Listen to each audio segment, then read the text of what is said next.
Hey friends, welcome back to the channel. I'm Bill and this is Senior Talking Walks. Today we're going to talk about travel. That's right, senior travel. And hey, I'm not talking about the kind that you're chasing airports and running down to try to catch a plane and deal with heavy luggage. I mean smart, soul-filled, senior-friendly getaways. Because here's the truth. You're not too old to travel. Remember that. You are not too old to travel. We are not too old to travel. In fact, now is the perfect time. So why do we travel after we're 70? Well, it keeps us curious, it keeps our mind sharp, I think, and it reminds us that we're still very much alive, right? You've seen many of my other videos. We're not dead yet. We got a lot in the tank, man. So get out there and travel a little bit. You know, you don't need a passport stamp to feel inspired. Sometimes the best getaways are right in your own backyard.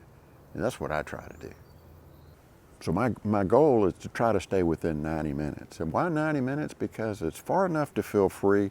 You can see this. You're out in the wilderness, but in reality, you're still close enough to a grocery store or medical, or if you forget something like me, if I forget my blood pressure medication, I can always go back and pick it up. So I'm always kind of close to something. So travel doesn't have to be a huge deal that takes you way away from your home. You know, state parks are gold mines for us, for travelers and for seniors. They're affordable. Hey, this campsite that I'm in right now is $26 a night. That includes electricity, that includes water, and in a lot of state parks you can have sewer hookups for just a few dollars more. They're very safe. They're very peaceful. There's obviously some great scenery. There's walking trails all over the place. We're going to take a walk here in just a little bit on a little trail. And they're close to towns, you know, like I said, for grocery stores and clinics and of course coffee. Hey, for me, I'm not chasing luxury when I travel anymore. Those days are over. I like to have a shady trail. I like a lakeside bench to sit on every once in a while, maybe a bag of marshmallows. What we have here is freedom. Freedom to stop and stay and to explore. Travel like this gives us flexibility and dignity. So, you know, I know camping's not for all of us, not for everybody, but if you're not into camping, have you ever tried a train trip? You know, that's something that I've always wanted to do. I never have, but I've looked at it a lot and it looks really nice. A small little trip that's just a couple hours away. Try to start small. We're here in Texas, so we can do Houston to San Antonio to Dallas to Amarillo, Lubbock, things like that. So try that. Also little river cruises. I've taken, my wife and I have taken many regular cruises, but river cruises are something. They're smaller crowds. The food is great. You move at a slower pace. And how about small town stays like bed and breakfasts? You know, where you can call and get you an Airbnb or a VRBO. You can go to these and you can get you something like that. They're safe. They've got walkable streets. They're really nice. Small town type things. Guided bus tours. You know, there's no planning. You can just do it at the last minute, and they're great fun as well. And volunteering vacations, that's an interesting thing for seniors, where you can go and you volunteer your services. Like at these state parks, they have what they call park host, and you can be a host, you can be a tour guide on a trail, you can be in their center, where the culture center, where you can volunteer your time there. Remember, travel doesn't have to be exhausting. It can be really energizing for us. So here are a few things, a few tips for us when we're making these small trips.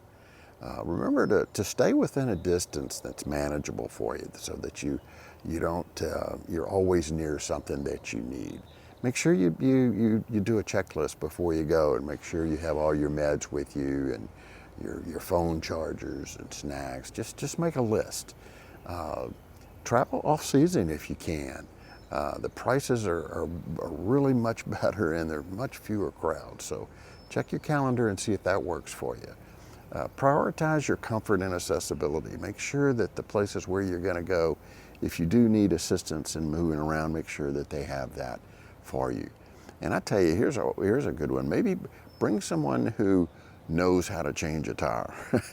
You know, make sure anything could happen when you're on the road, because most of these that I've talked about are driving trips. So make sure you've got your tire pump with you, your air pressure gauge, your spare tire is up. Make sure you've had your vehicle checked out and that you're all ready to go. That'll give you a lot of peace of mind, and it'll really save you a lot of time when you're on the road. You know, one of the things I really like about state parks like this, just walking around in the morning, is all the smells. You got everything from people starting their barbecues early in the morning to, of course, the smell of eggs and bacon cooking. That's just something. You combine that with the birds. I'm listening to everything from doves to owls to you name it out here right now. This is one of the things that I do every time I go camping. I love to get up early and just walk around and check out the sights before too many people get up and moving around. And if you haven't done it, I've done this for years. Like I said, I try to stay close to home and enjoy the state park life. It's very, very economical. It's like being far away from home, someplace that you've never been before, but you're within striking distance, really, of your house. So I'm on one of the trails this morning, and you know, another fun thing about these things is I have no idea where I'm at. I took the first trail off the main road, so one thing that I try to do is to remember, don't try to take any left-right turns. Just follow the trail and then come back the same way you came. I tell you, there have been times in some of these parks that I've gotten turned around. Sometimes I can be a little directionally challenged. I got turned around and had to ask for help to get out. I kept going in circles, and an hour went by, and then an hour and a half went by, and I was like, okay, how much longer can I stay out here? It's getting kind of spooky. But anyway, this is an interesting trail here. I'm actually at what's called Lake Ray Roberts State Park, which is in North Texas. And as you can see, the trails are actually concrete. It's very unusual. Most of the trails that I've been on within the state parks have been pretty rustic. And if it's rained a little bit, it's muddy and slippery and hilly. This is interesting. This is actually kind of nice. We'll see where this takes us, but as you can see, the other neat thing about how when you're out here in these state parks is the wildlife that you see. Yesterday coming in, saw several deer, of course. Last night, just sitting at the campsite, heard some noise rustling around and saw some big ears popping up through the grass, and it was a big old jackrabbit came running right by. So you see a little bit of everything out here. One thing that you have to do out here when you're camping, if you have a camp trailer or a tent, is you got to take care of your garbage at night. That means securing it, because I tell you, there are raccoons, and raccoons are smart. I don't care what I've put on top of my garbage can. Sometimes they figure out a way to knock it down and get in there, and there's nothing more disturbing than the middle of the night when you hear that. So I use bungee cords and just secure the lid on all of our garbage. And if there's anything really in it, I try to take it out. So it looks like this trailhead that we're on right now is what may be called one of their primitive area, where you can actually bring tents in. So you can actually see there's a park bench right down in there. You can see it down in there. There's one over here too, where you can actually, you walk up in here. These are why they call them primitive, because you got to bring your own water. You got to bring everything in here. But here you go. You can see this one way back in there. So you got your own little area. You got a little table, but there's no water hookups, no electricity, no anything. And you have to walk all the way in from the main trail to get set up. So a lot of the state parks here in Texas have that, just primitive camping. So if you just like it very simple and very rugged, then this is your deal, because you can just come in and bring you a little pup tent and maybe a little grill and a cooler and quite a bit of water. Always bring as much water. Here's another one right here. Bring as much water as you can. You can see here too, these are nice because you can see the lake. You can see the lake in the background out there. So very quiet, very quiet. Like I say, we just hear, right now we just hear all the birds. So if this is your thing, or if you've never done this, this is something that I highly recommend you to try. One of the things that I always do when I'm out here on these trails, or when we go camping, is I try to hit these trails. I like to walk a lot anyway, as per the channel, and explore things. But when you come to a state park, they always have trails that are really nice and taken care of, and they're always in the shade, so it's not like you're just doing your walking up and down the streets. So keeping my eye out for some wildlife for you this morning. Don't see much of anything as of yet. I've seen some squirrels. Hear a lot of rustling in the bushes. Here goes a squirrel. That's what's interesting. You hear a lot of things in the woods and you try to identify it. Sometimes it's kind of hard to identify.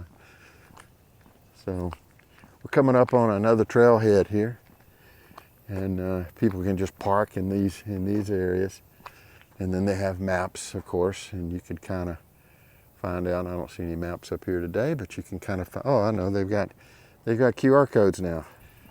You know, if you do get stuck on one of these, and see, there are water hydrants everywhere, so you can fill up your jugs. You got to be careful sometime in state parks. You got to read the signs, because sometimes it'll say no potable water, and that means you can't drink it. You don't really want to try to boil it or anything. You just can't drink it. It's not purified. But these state parks, especially in Texas, they'll have that, and they're usually well marked. So make sure that whenever you fill your water jug up, that you're using drinking water. Look at this. This is a really nice campsite right in the woods back there. Very secluded. Complete trees everywhere. But like I say, you got to pack yourself in here, and you can see there's just a little bit of a walkway here to get into your area, and you got to be ready to go. So a lot of y'all, hopefully, I would imagine some of you guys do this on a regular basis. Maybe you live out of your car, maybe you go to sites like this, but Texas is known for that. They're known for not only their really nice state parks, but the trails that they have, and their primitive camping. Well, I've been camping since I was probably 3 years old. My parents would take my sister and I a lot, at least usually once a month, and we used to enjoy it so much. We'd load up our bikes, and we really loved the state parks, and so I really encourage you to do it. You know, and you could, there's several different things. If you don't want to buy a camp trailer, you can rent one. They're very economical to rent. And what's really nice now is there's facilities that will not only rent them for you, but they'll set them up. They'll actually deliver them to the camp and to the park that you want to go, completely set it up where you just show up and you get to enjoy it. And then when you're ready to go, you just, like you're checking out of a hotel. You get in your car and you leave. And you can go to outdoorsy.com, outdoorsy, and that's one of the biggest ones that I've seen, at least that I use. And you can just pick what you want, and they have a selection whether or not you want to pick it up or you want it delivered. It adds a little bit to it, but not all that much. So you can make it happen. You can rent You can, another thing, even a lot of these state parks have little cabins or shelters. If you don't really have a camper, if you don't want one, you can take a shelter, or some of them have little cabins with air conditioning, and you can enjoy this outdoor life. You can enjoy everything, but you don't have to worry about setting up a camper and all that. So there's a lot of ways that you can do it. I just really encourage you to go online, check out state parks in your area, check into all their amenities, what they have to offer, and give it a try. I think you'll really, really enjoy it. So I know a lot of people that in some of my retirement videos that I've done have told me that their number one goal when they retire was to travel, okay? But after talking to a lot of them, I see that their form of travel, or their thought of travel, is quite a bit different than mine. They're into overseas, out of the country travel and big trips, different countries. A lot of them have their bucket list of countries they'd like to visit. And and I envy them. I think that's awesome. I say I envy them. I kind of don't, to be honest with you. I'm not really into that. I love to travel, and I love the excitement of going to new places. But I have to admit, as I said, I kind of have a 90-minute rule. I like to stay fairly close to home, and I love the outdoors. I mean, that's the biggest thing of all. I really love the outdoors. I mean, look at this. Look at this, that totally surrounded every day, and it's not concrete jungles. If I want concrete jungles, I stay at home. And the historical part of traveling, yes, I get it. I totally understand that. But I just enjoy coming out and not having to worry about the way you dress and what you look like and the way you smell. It's a little humid out here today. I kind of like that. You don't have to take a lot of clothes. You don't have to deal with airports and taxis and transportation and buses and guided tours. And you just come out and enjoy the wildlife and enjoy the scenery. That's my deal. I really, really enjoy that part of travel. So when I say travel, first of all, I'm talking about, as I said, travel trips that are within 90 minutes or so of home. And whether they're state parks or whether they're just seeing new little towns. A good friend of mine has made it a goal in the state of Texas to travel to every single county seat and take pictures of what the courthouse looks like on the square. In Texas, we have most of our county seats are on squares, date back some of them into the 1800s. And he takes a picture of them. And he and his wife get in the car and off they go. Sometimes it's a 1 or 2 or 3 day trip, just picking up little hotels along the way until they find these county seats, and they'll have lunch or dinner or talk to people and get to meet some really fine folks. And that's their form of travel. It's very economical.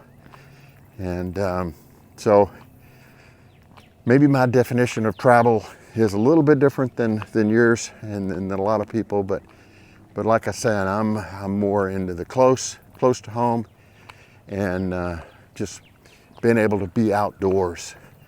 I enjoy some of my rituals that I do just about every day. I enjoy getting up early, number one, and a lot of times I'll make a fire, even though it's in the middle of the summer.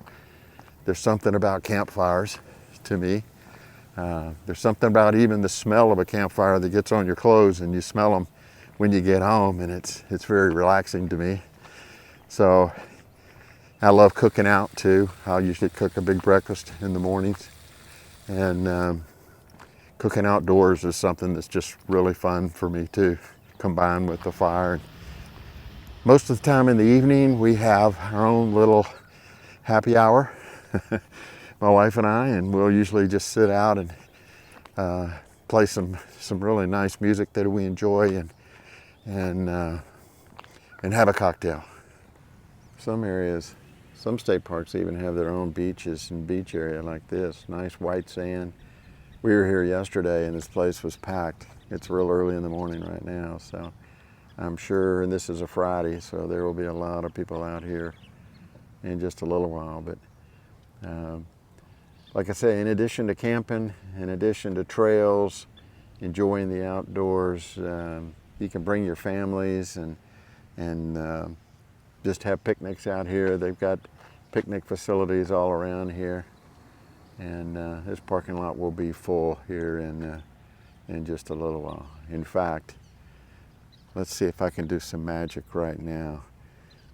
I'm going to bring a lot of people in 3, 2, 1.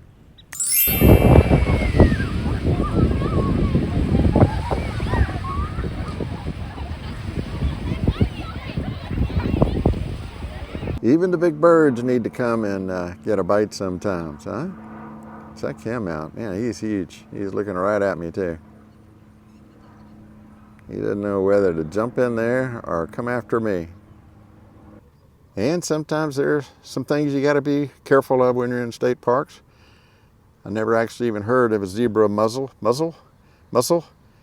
but they're in the water bodies and supposed to, they're invasive species. So gotta keep an eye out for the advisory signs in the parks. So this is something else I really enjoy doing while I'm in a state park. I always bring my bike. It's an electric bike, of course. So for seniors, that's another thing I really highly recommend, is get you one of these little, looks like a little 10-speed bike, but they're electric. They're really economical these days. This thing will go up to 20 miles an hour, and the battery life is really a long time. So I really enjoy it. I just throw it in the back of my truck. It fits in real easy, and off we go. So in addition to walking everywhere when I'm at the state parks, I really enjoy getting on my bike and exploring the areas that are a little bit further away. So I like to go out and try to find some wildlife and see what's happening early in the morning. I usually go out twice a day, in the morning and kind of right about dusk. And it's nice, temperature is really nice. So it's another travel tip. Just I get his and hers, and if you do have somebody that you want to travel with, then make it an effort to go out and get you a nice little bike ride in while you're out. So hey, I want to hear from you guys. So where do you go to relax? Where do you go to explore or just breathe this great air here? Is it a beach town? Is it a cabin in the woods, or maybe even just a family friend's house? Hey, drop it in the comments below. Let's start a senior travel club right here. Let's talk about these things. So until next time, this has been Senior Talking Walks, and I'm Bill. And just remember, you're not too old to travel. You're just wise enough to enjoy it on your own terms. We'll see you next walk.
Good morning. Good morning. What you doing? Oh, what are you doing this morning? Oh. Okay, here he goes. There he goes. You don't want to talk?